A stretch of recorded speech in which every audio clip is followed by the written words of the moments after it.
The year is 1687. The people of Athens are under siege. Unknown to them, enemy cannon line a hill overlooking one of the world's most magnificent buildings, the Parthenon.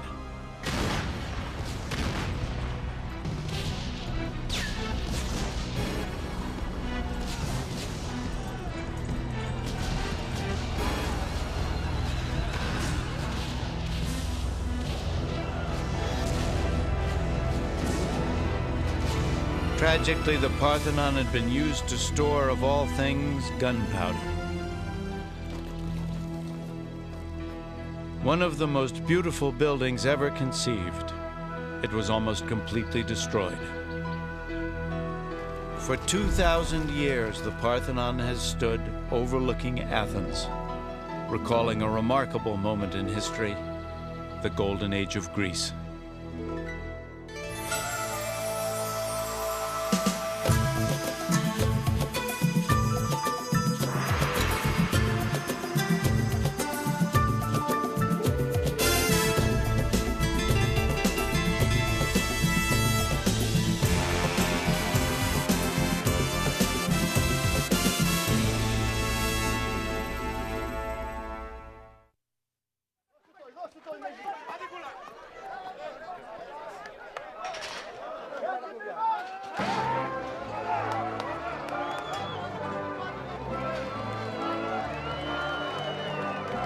The city-states of ancient Greece were all highly competitive, but there was one state that expected to win and usually did. It was the powerful, brilliant, daring city of Athens.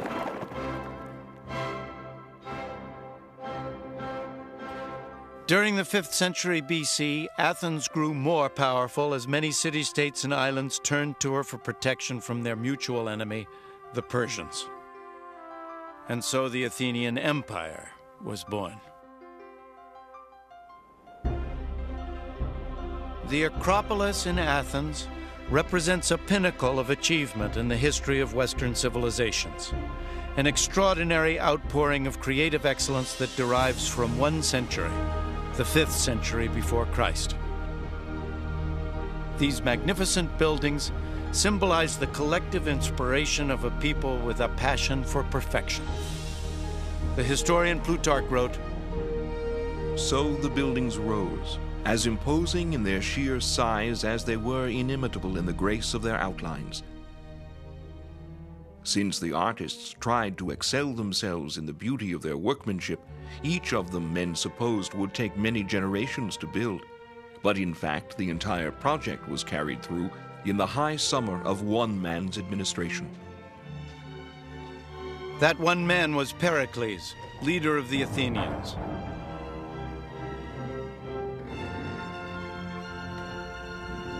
Pericles built the Parthenon to house and honor the deity to whom the city was dedicated, the goddess Athena. In her hand was a 6-foot statue of Victory. Adorned in gold and ivory, Athena soared 39 feet high. Pericles came to power in 461 BC. Athens flourished as few cities ever have. Pericles paid for the magnificence of all of Athens out of taxes collected from other city-states in return for protection. Ours is no workaday city. No other provides so many recreations of the spirit. Our love of what is beautiful does not make us soft. We regard wealth as something to be properly used rather than as something to boast about. To me, it's wonderful that in the age of Pericles, they would take what was a huge amount of their gross national product and pour it into buildings, into a great Parthenon, into architecture that has influenced the history of architecture in the West for centuries beyond. What the Acropolis and the Parthenon were saying to the world was that we are Athens, we are the top, we have the this goddess whom we revere, who looks after us under all circumstances, and for whom we are going to build the most magnificent enclosure we can imagine. And it was a mark both of respect to the goddess and a way of showing the other Greeks that in this constant struggle, this constant competition, Athens was the best.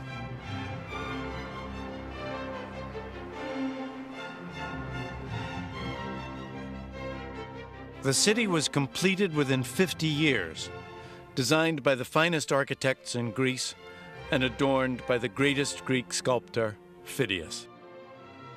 It was a workforce that brought together the best craftsmen from all over the Mediterranean. Athens buzzed with new energy and, most of all, new ideas.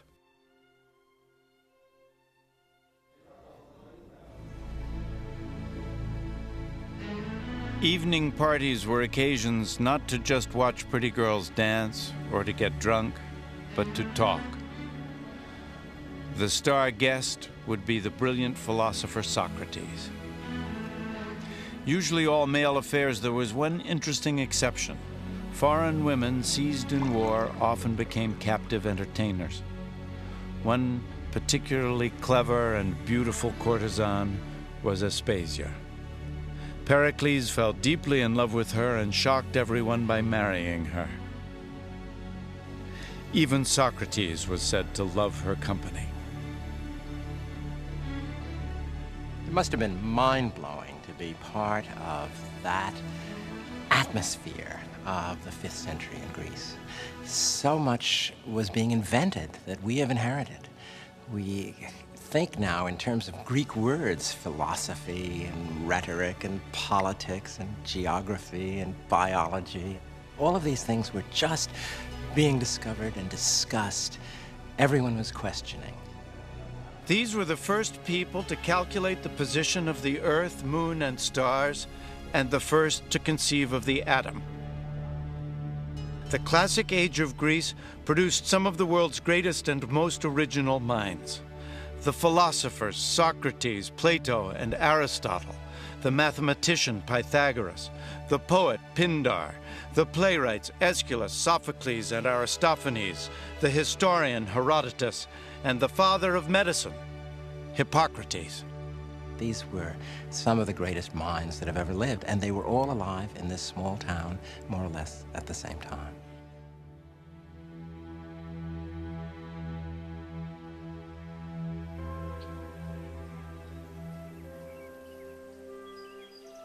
In Athens, Pericles presided over the world's first democracy.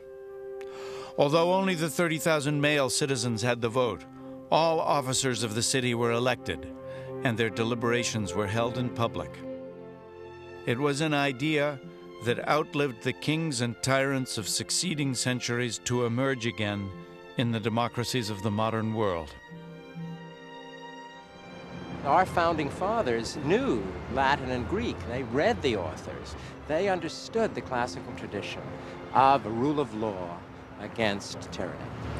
I never cease to be amazed at the originality of the Greeks in inventing, really, democracy as we know it. It didn't exist before. There were tyrants and tribal leaders, but public participation in governance, in decision-making on the part of citizens, started really with the 5th century in Athens. Particularly under this extraordinary leader, Pericles, there was an opportunity for citizens to participate. It wasn't we, they. Everyone had to do it. Everyone had to give part of their time to be experienced in government. And you had majority rule. You had public debate. Everybody got into the act.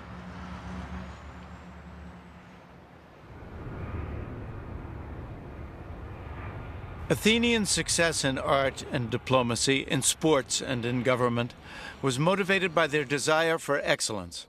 Ultimately, it was a spiritual commitment, this passion for perfection. Acropolis, it is not the house of a governor. It is not an administrative center, and it is not a shopping center as well. It was the temple of Athena, of a goddess. They wanted to serve, they wanted to create something above themselves, above their height. It wasn't like a modern church. It wasn't a place where you would go in and worship quietly. The sacrifices were performed outside, in part for hygienic reasons, after all. If you're slaughtering a bull, you don't want it on the floor of your temple, but also because the smoke had to rise to the gods. And in the meantime, since the divinity was thought to dwell in his or her home, you didn't want to get too close. You wanted to maintain a kind of deferential or respectful distance, lest inadvertently you might do something wrong and get somebody very powerful really angry at you, and that's always a bad idea.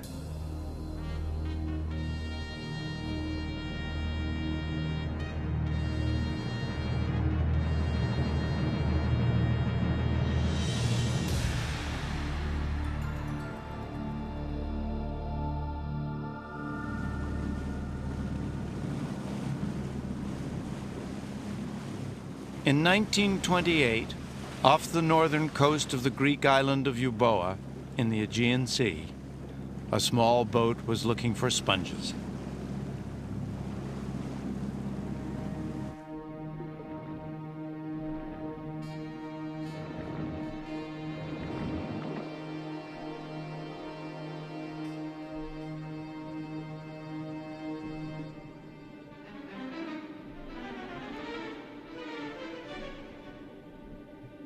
The diver saw a strange shape beneath the sand.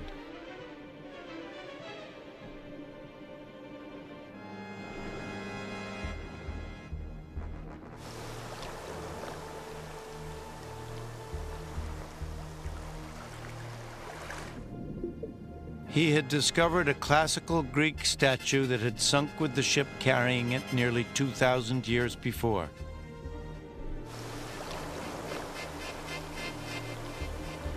Many now believe this rare bronze was Poseidon, Greek god of the sea.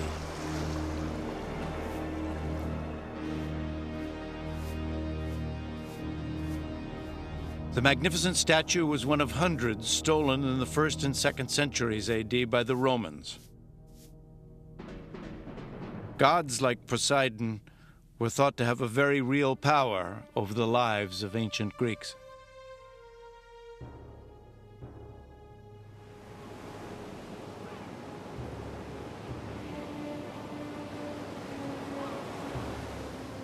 Overlooking the sea at Sunion, 37 miles south of Athens, is a temple built in honor of Poseidon, a god the Greeks were anxious to have on their side. Poseidon is nature. His domains are the depths of the earth and the sea. He creates storms. He helps the seamen or he sends them to their death. So he's an uncontrollable god. And you turn to him when you're scared. The Greeks were very good in building temples where you had a sense of otherness, a sense of such a great beauty that only the gods could live there.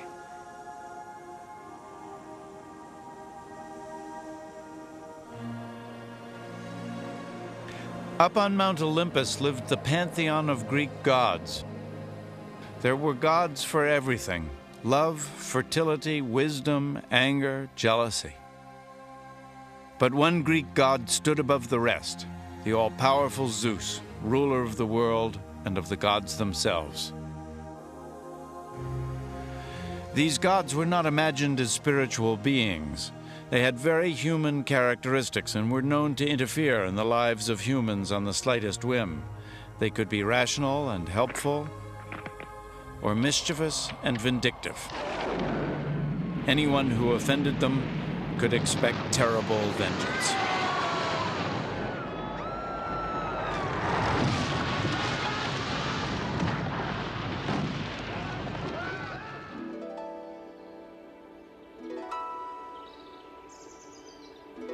This is Delphi, the most important of all Greek sanctuaries to the gods. This temple was dedicated to Apollo, the god of knowledge, light, music, and healing. Greeks honored Apollo with plays, debates, poetry readings, and in this stadium near the top of the mountain, great sporting events. Pilgrims would cleanse themselves in this spring, having first sacrificed a goat to Apollo. Even in this highly educated and rational civilization, they still believed in mysterious divine powers. The great temple of Apollo was home to a kind of prophet, the Oracle of Delphi. Its pronouncements could affect the destiny of men and the history of nations. Ordinary citizens would come to ask if they should marry or if their spouse was being unfaithful. Generals would ask if they should go to war. A priest took their questions to the oracle, or Pythia, as she was called. The medium was an ordinary local woman sent into a trance often by chewing hallucinogenic leaves.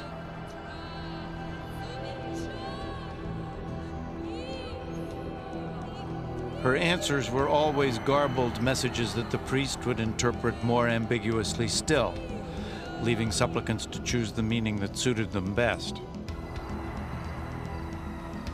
At times, the answers were simply misunderstood. When Croesus, king of Lydia, asked if he should attack the Persian Empire, he was told, "If you go to war, you'll destroy a great kingdom." He went to war. The kingdom he destroyed was his own.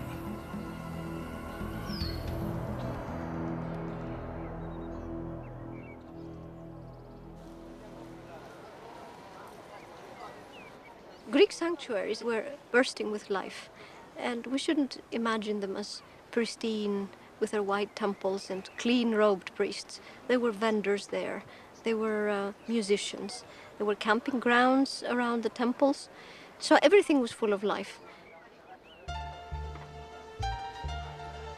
Thousands of people came to Delphi every 4 years for a 5-day festival.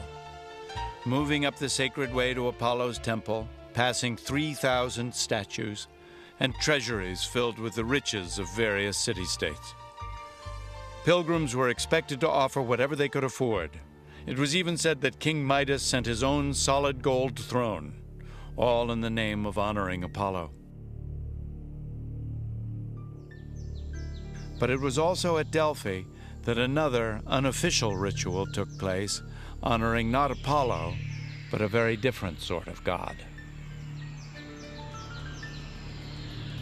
In winter, it said, women would climb Mount Parnassus directly behind Delphi and perform wild dances in honor of Dionysus, god of wine. They were called Maenads. It was one of the few opportunities for women in this highly ordered society to follow their instincts and abandon all inhibitions. Maenads were followers of Dionysus, so to say, liberated women who leave the household and go out in a completely female bond atmosphere. And they do dances and picnics, probably harmless things, but because they do it by themselves, the male imagination made them do monster things. They thought that they were fornicating and having orgies and eating raw meat and so on. Such private rituals later became public events and the beginnings of what we now know as theater. All drama originated as part of religious festivals. And they had the god Dionysus, who was the god of everything delicious. And people used to go out and celebrate. And this led to poetry, the dithram, and then they introduced male figures in masks, and gradually you got what we now think of as tragedy and comedy. This amphitheater at Delphi is one of hundreds built by the ancient Greeks. Here, plays were produced that are still performed today. Many were about women. Elagabalus is a well-known Greek actress who has played most of the female roles in the classical plays. Most of the women were kept at home, but they were very powerful personalities. They were running the house and the lives of their husbands. Eula is preparing to rehearse Medea, one of many plays about the terrible things that happen when a woman's passions are unleashed. Of course, this woman power closed into those beautiful houses was mysterious too for men. It was that other world that they wanted to know more, experience more. And that's why they chose women as their heroines for their plays. Theater became absolutely central to a way of life. They would have a whole day. You'd start in the morning, you'd get 3 plays, and they went on a long time. You had subsidy from the government, and you also had private support from the very rich. And you had political debate. You had a sense of involvement. The chorus was a device that represented the people. And the stories were often known from mythology, but it was the way they were played out that really captured the imagination of an entire populace. Passion is the way to courage! Medea is about a woman driven to unspeakable acts of revenge when her husband betrays her for his own personal gain. You could have stayed in Corinth. Medea refuses to accept her husband Jason's decision to abandon her in favor of the king's daughter. Instead, you talked like a fool. And now what? And now you're banished. The tragedy of Medea is that she gives up everything for Jason. And in a male-dominated society, she's powerless to prevent him deserting her and her children.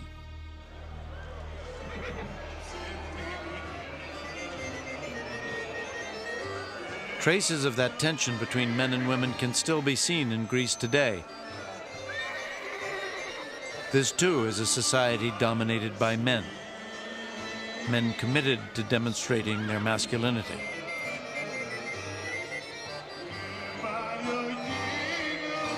No women are performing in any roles in this summer festival, not even dancing.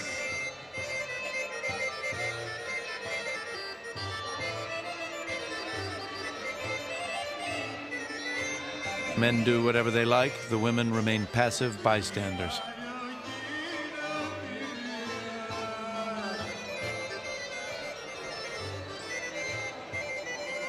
Athens has been described as a boys' club, and in some ways this is very, very true.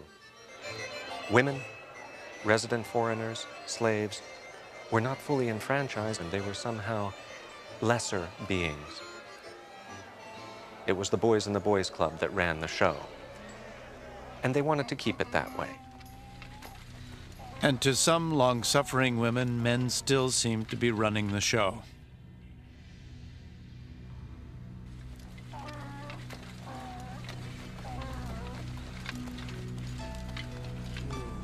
Coward. I saved your life, and every Greek aboard the Argo knows it. And after I endured all that, you crawl to another woman.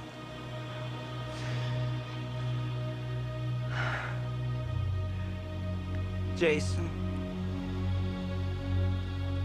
where am I to go?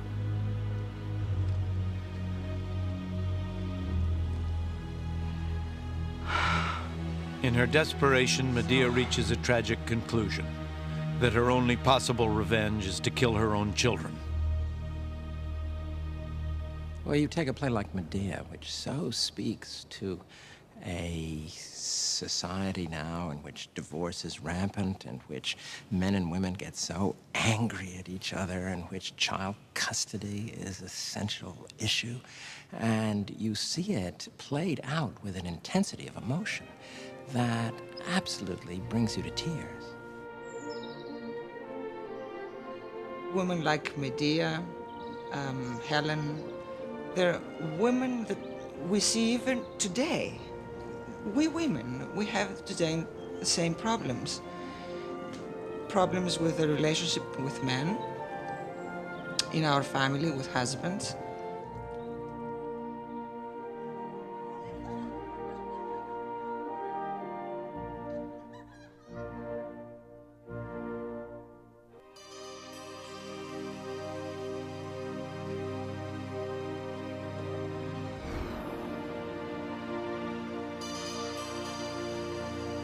Each age has its own beauty. A youth that lies in the possession of a body able to endure all kinds of contests, whether of the race course or of bodily strength. while the young man himself is a pleasant delight to behold.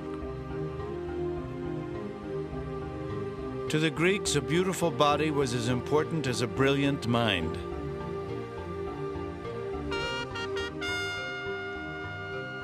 Sotirios Kalatis από Νεμαία. Sotirios Kalatis από Νεμαία. Georgios Papadopoulos από Νεμαία. It was in this stadium where the Nemean Games were held, one of the four great religious and athletic festivals of ancient Greece. The original stadium held 20,000 spectators.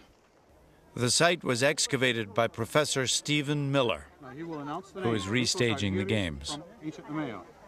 I'm not going to do that. No? His heralds have to be coached and dressed. Anybody have a safety pin?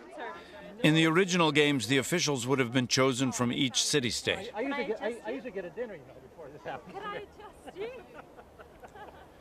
The ancient Greeks did not take weekends off. They worked every day except for the more than 50 religious holidays and sporting festivals. They'd come in, clusters of family or friends, spread their blankets, break out their wineskins, and sit and watch the games. You should also imagine cheering sections. We have actually found evidence in the form of concentrations of coins that show us, for example, across the way, it was the center of the Corinthian cheering section. It's almost all of the coins that have come out of the stadium from Corinth are there. Here on the opposite side, just behind where the judges' stand is, not coincidentally, we have found almost all of our coins from Argos. And of course, the games were controlled by Argos. So you have the cheering section right behind the judges' stand, reinforcing, I'm sure, the judges' decisions.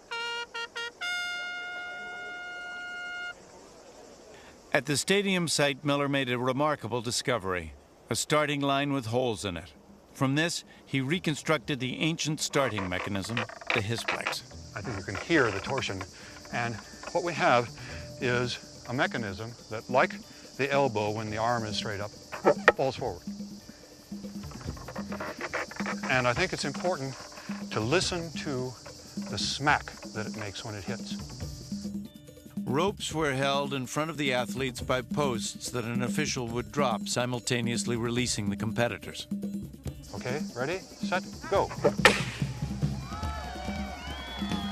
Originally, athletes competed in the nude and women were excluded from the games. But one woman, determined to see her son compete, dressed up as a male trainer. When her son won, she jumped over a fence in her excitement. All was revealed. After that, even trainers were required to be in the nude. Long jumpers carried weights that would thrust them forward and were jettisoned before landing. In this way, they could add up to a foot to each jump. Winners won no prizes other than laurel or wild celery wreaths.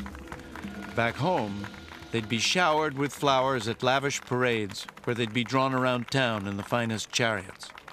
Often, they'd have a statue made in their likeness. If they were Athenian, they'd enjoy free dinners for the rest of their lives.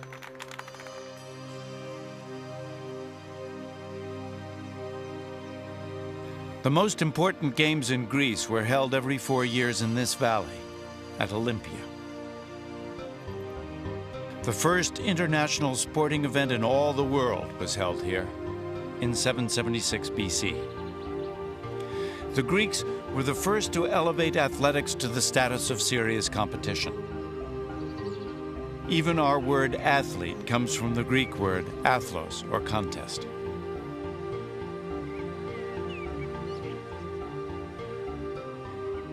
But the Olympic festival was first and foremost a religious occasion. As many as 100 oxen would be sacrificed here, on an altar in front of the temple of Zeus. Its interior was dominated by a gold-clad statue of the god. Before it, every Greek athlete had to pray before he competed. At the entrance to Olympia was the gymnasium where athletes trained, and the office of the organizing committee who decided on an athlete's moral suitability to compete. A hotel for VIPs was built around an elegant fountain. At the far end was a mini United Nations, States were required to cease all hostilities during the games and met here to work out their differences. Central to everything was the great temple of Zeus. You didn't go just for the athletics. You went for the religious festival. You went to sacrifice to Zeus. You went to talk to people you knew from Argos or Sparta or Athens or Thebes. Herodotus might come and read the latest chapter of his histories to see if it was going to sell. Pindar was waiting in the wings for an athlete to win so he could get a commission to write a poem. Myron the sculptor was here hoping to get a commission to do a sculpture of a victorious athlete.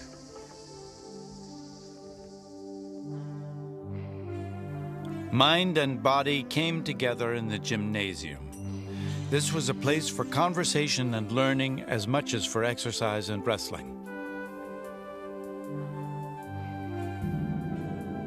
To the Greeks, the aesthetic, the physical, and the intellectual were all part of their pursuit of perfection. The philosopher Philostratus wrote, "Dust from terracotta is good for opening closed pores for perspiration, but yellow dust also adds glisten and is a delight to see on a nice body which is in good shape." With so much emphasis on male intimacy and physical beauty, perhaps it was inevitable that in Athens, homosexuality was quite common, with no stigma attached whatsoever. Sexual relations between mature single men and younger boys were entirely acceptable as long as the boys were first wooed with gifts and as long as it stopped with marriage. Admiration among men was best reflected in the world of athletics. Stephen Miller found some interesting graffiti in the tunnel at Nemea. Perhaps one that stands out the most clearly is Epicrates' kalos. Epicrates is beautiful. And if we look over here at another graffito, we have the same name, Akrotatos is beautiful. Of course, not everybody agreed. Somebody came along later and scratched the Greek phrase to grapsontos, which is the rough equivalent of our modern expression, says who. Akrotatos is beautiful, says who.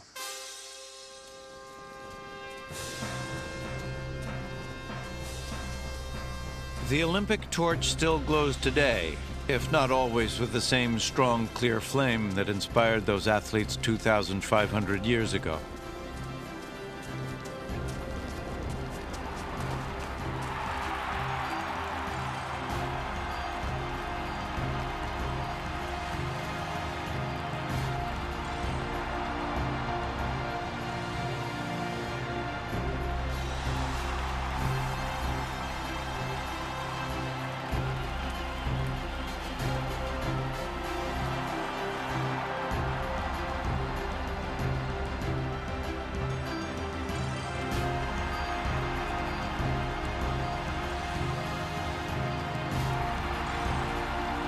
But it does sometimes carry forward the original goal that once every 4 years the nations of the world should forget their disputes and come together in friendship and open competition.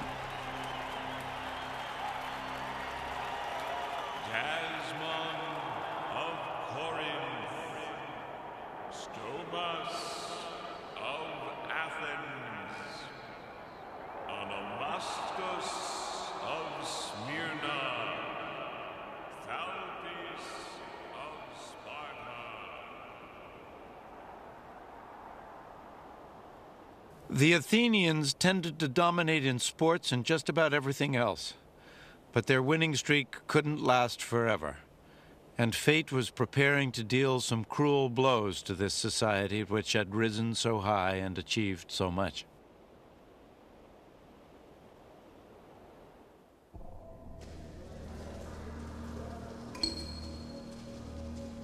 In 399 BC, the Athenians did a strange thing. They put their wisest citizen on trial. The great philosopher Socrates was judged by a jury of 200 of his fellow citizens. Each placed a pebble in one urn for guilty, or another for innocent. He was accused of not believing in the gods, and of corrupting the minds of the young with his radical new ideas. In many ways, Socrates was the complete Athenian. He served with courage and distinction as a soldier and as a statesman, and in this way fulfilled the Athenian ideal. At the same time, though, he demanded explanations, he demanded definitions of his fellow citizens. He described himself, after all, as a gadfly, as a stinging fly on the great sluggish rump of the Athenian body politic.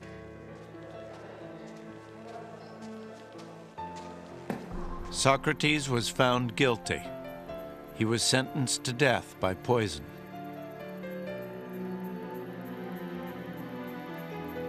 His trial and conviction would never have happened earlier under Pericles' rule. The Athenians became too cautious, I think. Something happened. Their old willingness to engage, to experiment, to explore is still there, but it's somehow muted.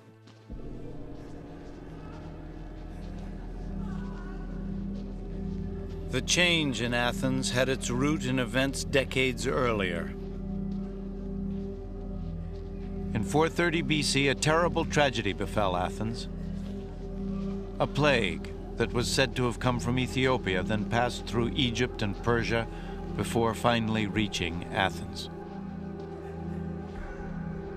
It was a disease that killed almost everyone it touched, and it swept through the city. The historian Plutarch wrote,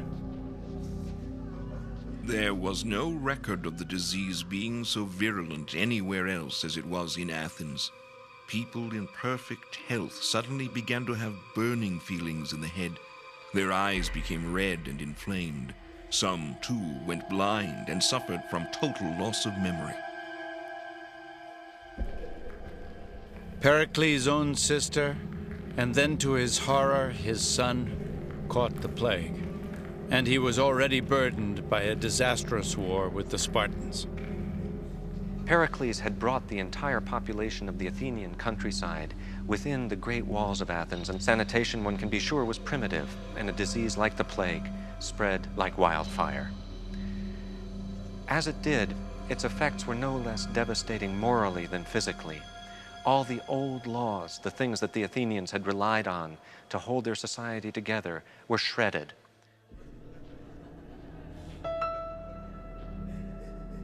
People came into temples to die, or worse still, brought their own dead in and left them there.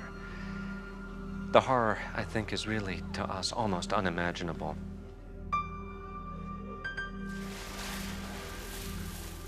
Inside, there was a feeling of burning. Many of the sick who were uncared for actually plunged into the water tanks in an effort to relieve the thirst. It was unquenchable.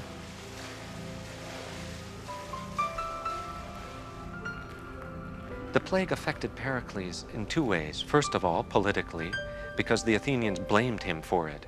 And for the first time in 15 years, he was not elected to the office of generalship that he had held for so long. Shortly thereafter, he himself caught the plague and died. And with the death of Pericles, a certain style of leadership died as well.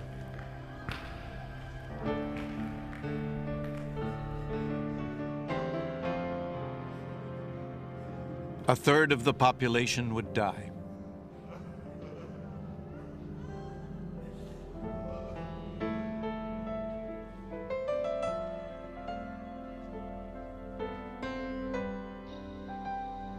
Without Pericles' leadership, the Athenians were lost. They started to make reckless decisions.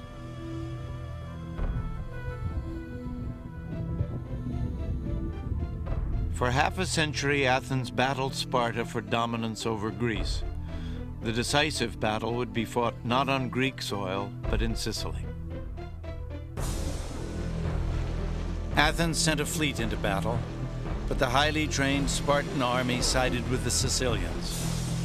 The Athenian navy was destroyed in a series of disastrous sea battles, and in 404 BC, Athens was utterly defeated.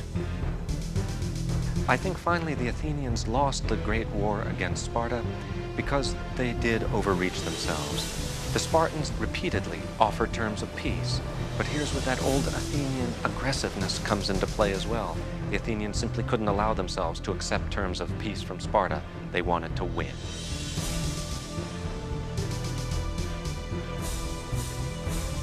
The defeat of the Athenians in Sicily left Sparta as the dominant power in Greece.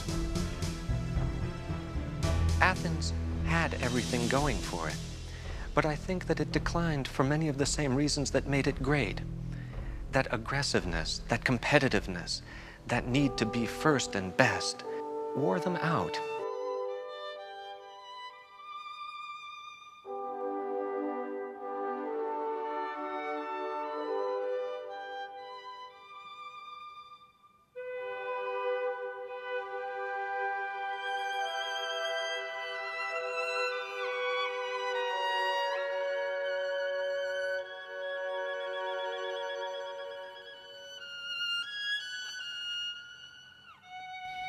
The goddess to whom the Athenians turned for protection was powerless to help them. This relief is called Mourning Athena. Socrates became the scapegoat for the decline of Athens. In prison, his friends offered to help him escape, but he refused. Plato wrote, He said he had lived in Athens all his life. For 70 years he had been content with the city and its people. Why should he now run away from it like the lowest slave? The hemlock leaves were crushed.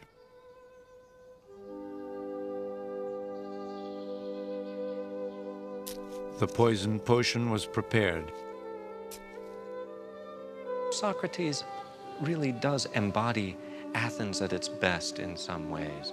And when he dies, we really do see that things have changed, that things after Socrates just won't be the same. Plato recorded the last words of his friend and teacher. How much would one of you give to meet Orpheus or Homer? I should like to spend my time there, as here, in examining and searching people's minds to find out who is wise and who only thinks he is.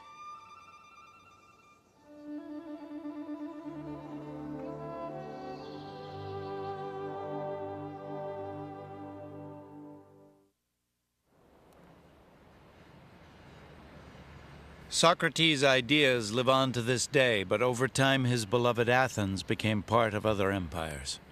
The Macedonians, the Romans, the Ottoman Turks. In 1971, its crowning glory, the Parthenon, was discovered to be in danger of final collapse.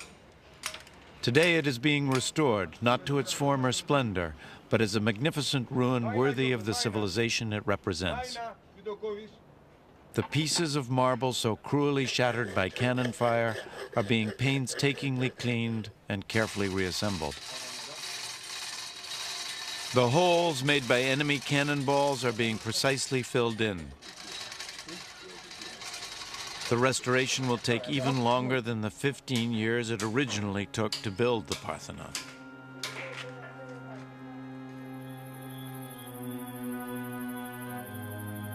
After its destruction in 1687, the temple was pillaged by treasure seekers. The Turks who ruled Athens at the time were easily bribed. Any passing visitor with enough money could walk away with one of the great sculptures.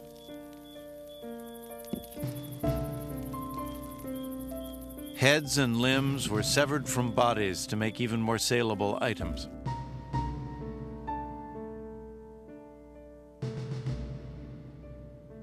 All over Europe, eager salesmen offered their plundered treasure to museums and private collectors. When a young English aristocrat, Lord Elgin, arrived in 1803, this was the situation he felt justified his removing any remaining sculptures.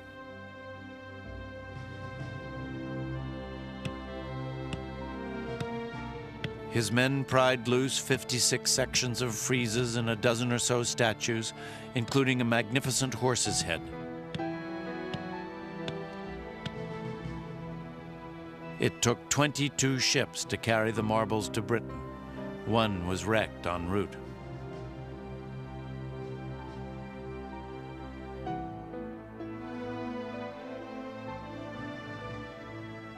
The Elgin marbles from the Parthenon are exhibited in the British Museum.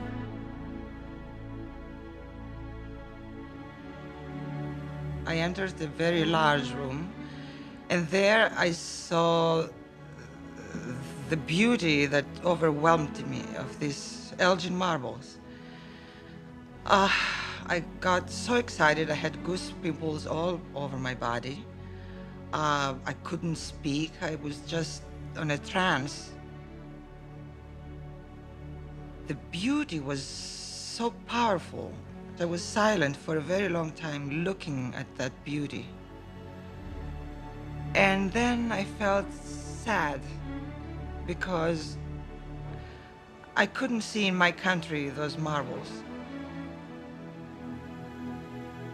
It's very sad for us not to have that great experience here in Athens every day.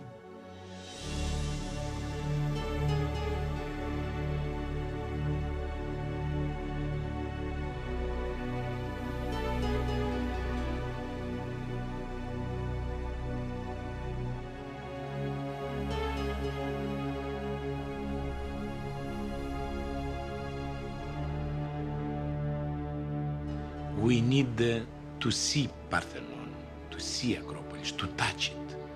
It is a reminder of what we have achieved. The exercise of reaching to the perfect was done.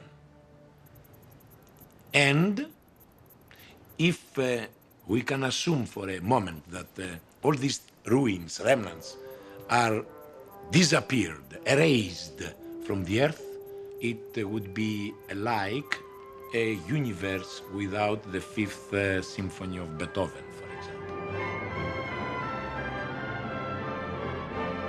But there is a quality more durable even than stone in the legacy of Athens. This was a city whose brilliant light shone so powerfully that it defined Western intellectual thought for centuries. It is hard to go down a street without seeing some vestige of our enthusiasm for a Greek way of life. And we forget that way of life at our peril. It was so effective and so courageous. It's extraordinary that a society of only 70,000 Athenian men and women who lived 500 years before Christ could influence the world so dramatically. The democratic spark they lit blazed again 2,000 years later to affect the lives of people all over the world. This, then, is the kind of city for which men who could not bear the thought of losing her nobly fought and died. Mighty indeed are the marks and monuments of our empire which we have left. Future ages will wonder at us as the present age wonders at us now.